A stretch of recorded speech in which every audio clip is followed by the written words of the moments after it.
اللہ کے نبی صلی اللہ علیہ وسلم نے فرمایا کہ اپنے گھروں کو قبرستان نہ بناؤ۔ ہمارے معاشرے میں قبرستان بنانے کا رواج ہے۔ ہم اکثر شاید جن گھروں میں عورتیں نمازی ہوں گی وہاں پر ممکن ہے کہ وہ گھر قبرستان نہ بن سکے، لیکن اللہ کے نبی صلی اللہ علیہ وسلم کی خواہش یہ تھی کہ مرد لوگ بھی نوافل اور فرض کے علاوہ جو نمازیں ہیں وہ اپنے گھروں میں ادا کریں، مسجدوں میں صرف فرائض ادا کریں۔ سرکار دو عالم صلی اللہ علیہ وسلم کا معمول تھا کہ نفل یا سنت جو بھی پڑھنا ہوتا تھا اپنے کمرے میں پڑھتے تھے، اور کمرے میں پڑھنے کے بعد صرف فرض پڑھنے کے لیے آپ مسجد تشریف لے جاتے تھے۔ اور اسی پس منظر میں آپ نے یہ بات فرمائی تھی کہ لوگوں اپنے گھروں کو قبرستان نہ بناؤ، اس لیے کہ قبرستان میں نماز نہیں پڑھی جاتی ہے، لیکن اپنے گھر پر قبرستان نہ بناؤ، یعنی اپنے گھروں میں نماز ادا کرو، گھر میں نماز پڑھنی چاہیے۔ دیکھیے رسول اکرم علیہ السلام کا جو حجرہ تھا، کمرہ تھا، آپ حضرات کہ وہ مسجد نبوی سے بالکل سجا ہوا تھا، قریب تھا، اتنا قریب تھا کہ اللہ کے نبی صلی اللہ علیہ وسلم جب مسجد میں اعتکاف فرماتے تھے تو حضرت عائشہ فرماتی ہیں کہ آپ کبھی کبھی ایسا ہوتا تھا کہ آپ مسجد میں رہتے ہوئے اپنا سر مبارک ادھر فرما دیتے تھے، اندر کی جانب چوکھٹ سے باہر فرما دیتے تھے، اور میں اپنے کمرے کے حصے میں، اپنے گھر کے حصے سے ہی آپ کے سر میں تیل لگا دیتے، اتنا قریب تھا۔ اور اس قدر قریب میں رہنے کے باوجود اللہ کے نبی صلی اللہ علیہ وسلم کوئی نفل یا کوئی سنت آپ نے مسجد میں نہیں پڑھی، بلکہ سنت پڑھ کر تشریف لاتے تھے۔ حضرت بلال جا کر اطلاع دیتے تھے کہ یا رسول اللہ نماز تیار ہے، الصلاۃ الصلاۃ، تو آپ تشریف لاتے تھے، سارے لوگ سب بستہ ہو جاتے تھے، اس کے بعد آپ بیچ میں تشریف لاتے تھے آگے کی صف سے، اور پھر آپ نماز پڑھاتے تھے۔ اپنے گھروں کو قبرستان نہ بناؤ۔ حضرت ابوبکر صدیق رضی اللہ تعالیٰ عنہ، ان کا مکان بھی زیادہ دور نہیں تھا، حضرت عمر کا مکان بھی دور نہیں تھا، حضرت عثمان ابن عفان رضی اللہ تعالیٰ عنہ کا مکان بھی دور نہیں تھا، حضرت علی کا مکان بھی دور نہیں تھا۔ یہ سارے کے سارے وہ لوگ ہیں جو تہجد گزار تھے، تہجد گزار، راتوں میں تہجد کی نماز پڑھنے والے اور تہجد میں قرآن کریم کی تلاوت کرنے والے لوگ تھے، مگر سب کے سب اپنے اپنے گھروں میں نماز پڑھتے تھے، تہجد کی نماز پڑھتے تھے، مسجد میں تشریف نہیں لاتے تھے۔ جبکہ آپ جانتے ہیں کہ مسجد نبوی میں ایک نماز پڑھنے کا ثواب 50,000 کے برابر ہے، 50,000۔ تو 50,000 کی نماز چھوڑ کر کے، ثواب چھوڑ کر کے وہ آپ گھروں میں نماز پڑھتے تھے۔ اس لیے کہ یہ مزاج بنایا تھا سرکار دو عالم صلی اللہ علیہ وسلم نے کہ اپنے گھروں میں نماز پڑھو، ہماری عورتیں بھی نماز پڑھیں، بچے بھی نماز پڑھیں، نماز سے بڑی کوئی چیز نہیں ہے۔ اور سورہ بقرہ کی تلاوت، جیسا کہ میرے حدیث نے کہا، سورہ بقرہ کی تلاوت بہت خاص انداز سے کرنا چاہیے، گھر کے بڑے کو بھی کرنا چاہیے۔ حدیث میں آتا ہے کہ سورہ بقرہ کی جب تلاوت کی جاتی ہے تو جنات اور شیاطین اتنی تیزی کے ساتھ بھاگتے ہیں جس کا تصور آپ نہیں کر سکتے۔ سورہ بقرہ یہ سب سے بڑا علاج ہے کسی مکان کو برکت سے آباد کرنے۔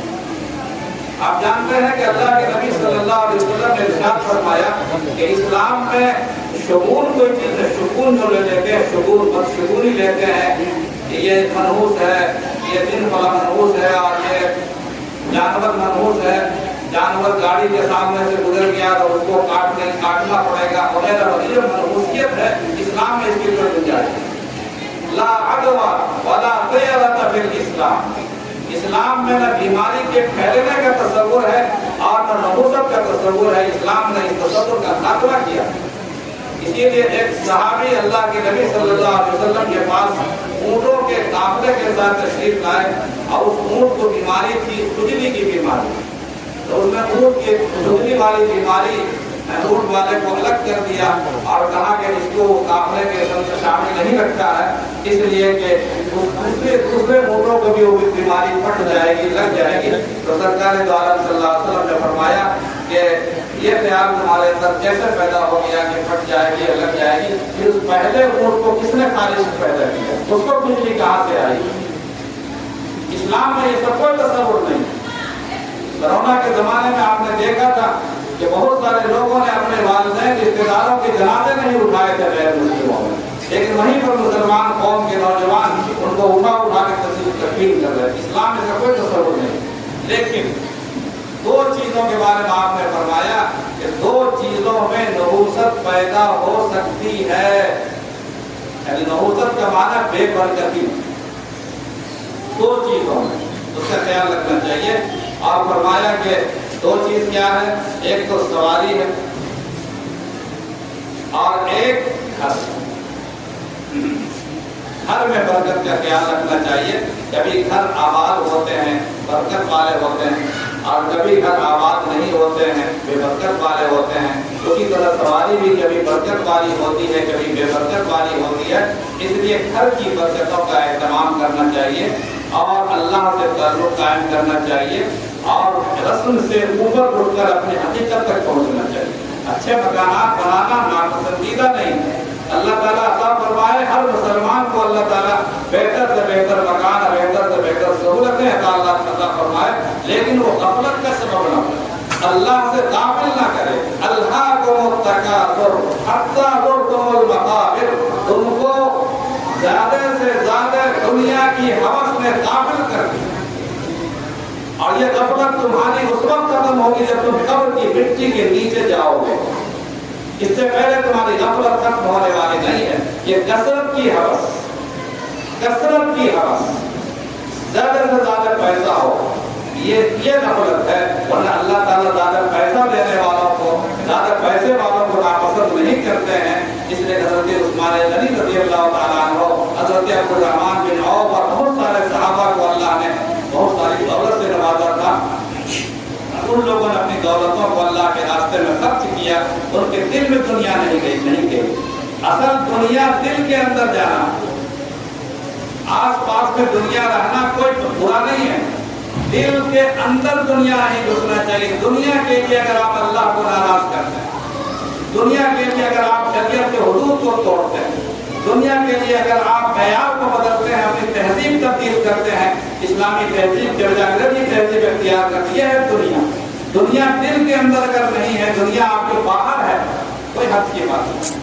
حضرت خواجہ عبید اللہ حراد رحمۃ اللہ علیہ اللہ والوں میں بہت بڑے اونچے درجے کے بزرگ گزرے ہیں۔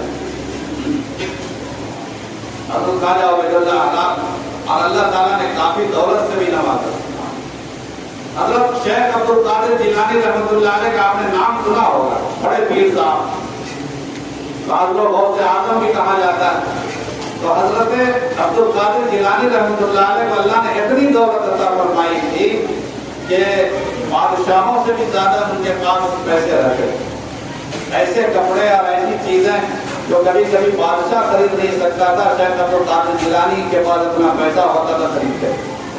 اللہ والے تھے، پیر سے دنیا کے اندر دل نہیں، دل کے اندر دنیا نہیں گھسی، دنیا آپ کے باہر ہے۔ آپ دریا میں ہو مگر دریا کا پانی آپ کے دامن کو نہ لگے۔ دنیا کے لیے آپ اپنی تہذیب کو نہ بدلیں، دنیا کے لیے آپ اپنے بچوں کے ساتھ ناانصافی نہ کریں، دنیا کے لیے آپ رشتوں کو نہ توڑیں۔ یہ اصل دنیا اصل میں یہ ہے کہ انسان اللہ کو ایسا ہونا دنیا نہیں، مکان ہونا دنیا نہیں، آل و اولاد کی کثرت دنیا نہیں۔ حضرت ایوب علیہ السلام کو اللہ تعالیٰ نے بے شمار دولت سے نوازا۔ ایوب علیہ پیغمبروں میں حضرت ایوب کو اللہ نے بے شمار دولت سے نوازا تھا، پھر بعد میں ان کو مصیبت کا سامنا کرنا پڑا۔ حضرت سلیمان علیہ السلام کو تو اللہ نے ایسی بے نظیر سلطنت عطا فرمائی تھی کہ ویسی سلطنت نہ ان سے پہلے کسی کو ملی، نہ ان کے بعد کسی کو ویسی حکومت مل سکتی، لیکن دل کے اندر دنیا نہیں بنی۔ میں ایک واقعہ بتاتا ہوں۔ خواجہ عبید اللہ حراد رحمۃ اللہ علیہ کا نام میں نے لیا، بہت بڑے بزرگ ہیں۔ ایک کتاب ہمارے یہاں پڑھائی جاتی ہے مدرسوں میں، شہر جامع، ہر جگہ، چاہے دارالدیوبند کیوں نہ ہو، ہر جگہ پڑھائی جاتی ہے۔ اس کے مصنف کا نام ہے عبدالرحمن جامی۔ عبدالرحمن جامی کے وہ پیر ہیں عبید اللہ حضرات، بہت پہلے پرانے بزرگوں میں ہیں۔ حضرت خواجہ عبید اللہ حضرات رحمۃ اللہ علیہ بہت اللہ والے تھے، بڑے اللہ والے، اور اللہ نے دولت بھی اتنی بے شمار دولت سے نوازا تھا، ایسے مکانات، جانور، نوکر چاکر، زمینات بے شمار، اور لنگر چلتا تھا، لوگ کھاتے تھے پیتے تھے، کافی بھیڑ رہتی تھی وہاں پہ۔ حضرت مولانا عبدالرحمن جامی رحمۃ اللہ علیہ جن کو جو صاحب شرح جامی ہیں، بڑے عالم، بڑے صوفی، ان کو مرید ہونے کا خیال پیدا ہوا کہ کسی پیر سے مرید ہوں گے، چنانچہ انہوں نے سفر کر کے کئی مہینے کا سفر کر کے پیدل حضرت خواجہ عبید اللہ حضرات رحمۃ اللہ علیہ کے یہاں تشریف لے۔ وہ سمجھ رہے تھے کہ پیر صاحب ہیں، بزرگ ہیں، تو اللہ والوں کے بارے میں یہ خیال رہتا ہے کہ چھوٹی سی ٹکیا میں چھوٹا سا مکان میں ہوں گے، بستر بھی گندگی ہوگا، چھوٹا پرانا کپڑا پہنے ہوں گے، کوئی آدمی نہیں ہوگا وہاں پر، وہ اللہ والا ہے۔ وہاں تو دیکھا صاحب وہ قبروں پر، اور وہ شان اور شوکت، اور وہ نوکر و چاکر، اور وہ لنگر، اور وہ دعوت، اور وہ جانوروں کا ہجوم، مہمانوں کا ہجوم۔ انہوں نے کہا کہ نہ، غلط آ گئی، یہ اللہ والا نہیں لگتا، یہ اللہ والا نہیں۔ دیکھا جب آ گئے تھے دور سے تو خیر رہ جاتے ہیں، انہوں نے اسی دیوار پر، خانقاہ کے اندر دیوار پر لکھ دیا ہے فارسی میں کہ نہ مرد دستا کہ دنیا دوست دار، وہ انسان مرد خدا ہو ہی نہیں سکتا ہے جو اتنی دنیا کو دوست رکھتا ہے۔ ساری دنیا آپ کے پاس ہے، آپ مرد خدا کیسے ہیں؟ اللہ بنائے۔ بڑے شاعر تھے عبدالرحمن جامی رحمۃ اللہ علیہ۔ اس طرح لکھنے کے بعد اور خانقاہ کے کمرے میں انہوں نے قیام کر دیا، کھانا آیا، کھانا کھایا گیا، رات میں سو گئے۔ وہ رات میں سونے کے بعد خواب میں دیکھا انہوں نے کہ جنت میں ہم پہنچ گئے، اصحاب جنت کی بلڈنگیں، محلات، عالیشان بلڈنگیں، وہ فوارے، وہ نہریں، وہ باغات، اور پھر پورے بھی آ گئی، اور خوشی میں کودنے لگے، یہاں تک کہ ان کے ساتھ رہنے کی وجہ سے ان کو احتلام بھی ہو گیا۔ آپ خوشی میں خوب کود رہے تھے، کودتے وہ چارپائی سے نیچے چلے گئے۔ جب چارپائی سے نیچے گرے تو معلوم ہوا کہ صاحب جنت بدت کو نہیں، تو کمرے میں ہم سوئے ہوئے ہیں، آنکھ کھل گئی، بات ختم ہو گئی۔ حضرت مولانا عبید اللہ حضرات رحمۃ اللہ علیہ نے انہوں نے صبح میں، رات کا واقعہ، صبح میں ناشتے کے بعد ایک قاصد کو بھیجا کہ عبدالرحمن کو بلا کے لاؤ۔ اب عبدالرحمن نام کے آدمی کو تلاش کرنے کے لیے آئے تو یہاں تو مہمانوں کی کمی نہیں تھی، بہت سارے لوگ خانقاہ میں تھے، کئی 100 آدمی رہتے تھے۔ تو کہا کہ حضرت نے عبدالرحمن کو بلایا، اور کئی لوگ کھڑے ہو گئے کہ میں بھی عبدالرحمن ہوں، میں بھی عبدالرحمن ہوں۔ عبدالرحمن نام کے کئی آدمی تھے۔ قاصد پریشان واپس گیا، حضرت وہاں تو کئی عبدالرحمن ہے، کس کو بلانا ہے؟ تو کہا عبدالرحمن جامی، جام کا رہنے والا، اس کو بلا کے لاؤ۔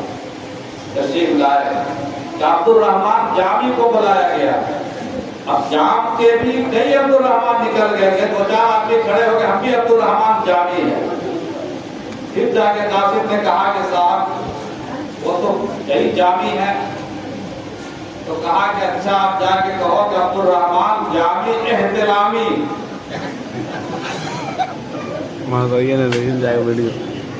یعنی قربا کا سب پتہ چل چکا تھا۔ اب جو قاصد آیا بولا کہ عبدالرحمن جامی احترامی، اب صاحب سمجھ گئے کہ یہ سارا کنیکشن تو وہاں سے جڑا ہوا ہے۔ وہاں پہنچے اور کہا، حضرت نے کہا کہ آپ نے لکھا ہے کہ نہ مردست آ کے دنیا دوست دارت، نہ مردست آ کے دنیا دوست دارت، یعنی وہ مرد خدا نہیں ہو سکتا ہے جو دنیا کو دوست رکھے۔ اس کا اگلا مصرع سنیے، اگر دارت برائے دوست دارت، اگر دنیا کو رکھتا ہے تو اپنے لیے نہیں رکھتا ہے، دوستوں کے لیے، اپنے لیے نہیں۔ میری خوراک یہ جو کی روٹی ہے اور دال ہے، میری کوئی خوراک نہیں ہے۔ یہ ساری دولت، یہ ساری چیزیں میں نے بندگان خدا کے لیے رکھتا ہے، یہ دنیا ہے میرے دل کے اندر، کوئی محبت نہیں ہے۔ محبت کی پہچان یہ ہے کہ اگر آپ کا کچھ نقصان ہو جائے دنیا کا تو پرواہ نہیں، کوئی غم ہی نہیں ہوگا۔ الا ان اولیاء اللہ لا خوف علیہم ولا هم يحزنون، تو یہ ہونا چاہیے۔ اللہ تعالیٰ ہمیں توفیق عطا فرمائے۔ دعا ہو رہی ہے، وآخر دعوانا الحمد للہ رب العالمین۔